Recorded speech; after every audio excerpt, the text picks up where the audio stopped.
15 ফেব্রুয়ারি থেকে শুরু হচ্ছে জাতীয় ঐক্যমত্য কমিশনের কার্যক্রম, যার নেতৃত্বে থাকছেন অন্তর্বর্তী সরকারের প্রধান উপদেষ্টা ডক্টর মোহাম্মদ ইউনূস। কমিশনের সহসভাপতি করা হচ্ছে সংবিধান সংস্কার কমিশনের প্রধান অধ্যাপক আলী রিয়াজকে। এই কমিশনের মেয়াদ হচ্ছে 6 মাস। নুডলস খান নাই তো নুডলসই খান নাই। কমিশনের চেয়ারম্যানদের নিয়ে একটি জাতীয় ঐক্যমত্য গঠন কমিশন প্রতিষ্ঠা করার দিকে অগ্রসর হচ্ছে। গেল বছর বিজয় দিবসে জাতির উদ্দেশ্যে দেয়া ভাষণে প্রধান উপদেষ্টা বলেছিলেন এই ঐক্যমত্য কমিশনের কথা। এই নতুন কমিশনের প্রথম কাজ হবে নির্বাচন অনুষ্ঠানের জন্য যে সমস্ত সিদ্ধান্ত জরুরি সেই সমস্ত বিষয়ে তাড়াতাড়ি ঐক্যমত্য সৃষ্টি করা এবং সকলের সঙ্গে আলোচনা করে কোন সময় নির্বাচন অনুষ্ঠান করা যায় সেই ব্যাপারে পরামর্শ চূড়ান্ত করা।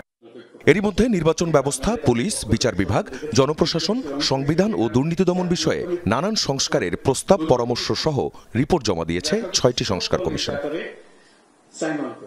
প্রধান উপদেষ্টার ঘোষণা মতো 5 কমিশনের প্রধানদের সদস্য আর সংবিধান সংস্কার কমিশনের প্রধান অধ্যাপক আলী রিয়াজকে সহসভাপতি করে গঠন করা হলো জাতীয় ঐক্যমত্য কমিশন, যার সভাপতিত্ব করবেন প্রধান উপদেষ্টা নিজে।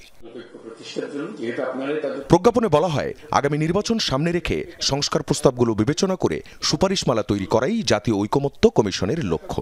সেজন্য রাজনৈতিক দল ও শক্তিগুলোর সঙ্গে আলোচনা করবে তারা। কমিশনের মেয়াদ হচ্ছে 6 মাস, যার কার্যক্রম শুরু 15 ফেব্রুয়ারি থেকে। ডিভিশনের স্থায়ী বেঞ্চ গঠন করতে হবে। আখলাকুস সাফা, যমুনা নিউজ, ঢাকা।